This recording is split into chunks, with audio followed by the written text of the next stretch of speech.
ఓం గంగణపతయ నమ శ్రీ గురుభ్యో నమ. హరి ఓం. భగవంతుడు మనందరికీ తెలుసు సచ్చిదానంద స్వరూపుడు.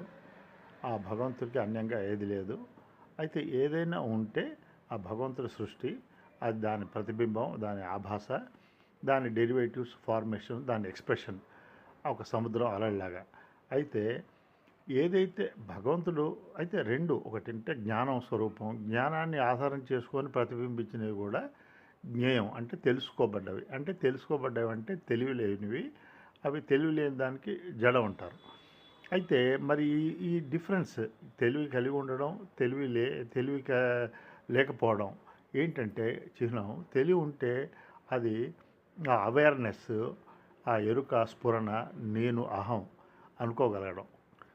అయితే ఈ అహం అంటే తెలివికి ఒక చిహ్నం. తెలివి ఉంది దానికి. ఏవేవైతే అహం అనుకోలేవో అవి తెలివిలేనివి. సో ఇది ప్రస్ఫుటంగా, ఎందుకంటే అహం అనుకోలేనివన్నీ కూడా తెలివి లేనివి. అది ఇదం అంటాం. అంటే ఇదం అని చెప్పేది అహం. అంటే అహం తెలివి ఉంది, తెలివికి గోచరించినవన్నీ కూడా తెలుసుకోబడ్డవి, అది ఇదం. అయితే ఇప్పుడు మన ఇదం లక్షణాలు మనకు గోచరిస్తున్నాయి. ఏంటంటే షట్వికారాలు ఉన్నాయి. ఇదం అనేది పుట్టుట, ఉండుట, పెరుగుట అండ్ మార్పు చెందుట, క్షీణించుట, నశించుట, ఈ 6 కూడా ఇదంకు ఉంది. అయితే ఇదానికి అధిష్టానంగా ఉన్న శక్తి అది నశించదు. ఆ శక్తి జ్ఞానం ఒకటే. శక్తిమాన్ అంటాం కదా. శక్తిమాన్ అంటే శక్తి కలిగి ఉన్న ఆ జ్ఞానం. అయితే శక్తి యొక్క కార్యాలన్నీ కూడా అవి శక్తి రూపాలు ఏవైతున్నాయో అవి నశిస్తాయి.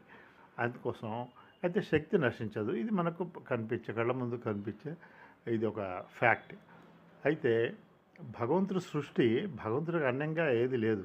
భగవంతుడి సృష్టి అది దానికి అదేంటంటే అది ఉంది అంతే, కానీ జ్ఞానం కలిగి లేదు. అందుకోసం అది అహం అని అనుకోలేదు. ఈ వ్యత్యాసం మనకు ప్రస్ఫుటంగా గోచరిస్తుంది. అయితే మరి జీవుడు వెష్టి నేను అని అంటున్నాడు. ఈ నేను జ్ఞానం కలిగి ఉంది. అయితే జీవుడికి ఏంటంటే అవిద్య ఉంది, అంటే స్వరూపం తెలియదు, విక్షేపం. అందుకోసమే తెలుసుకున్నవాడిగా తెలుసుకోబడ్డది వేడిగా ఉంది.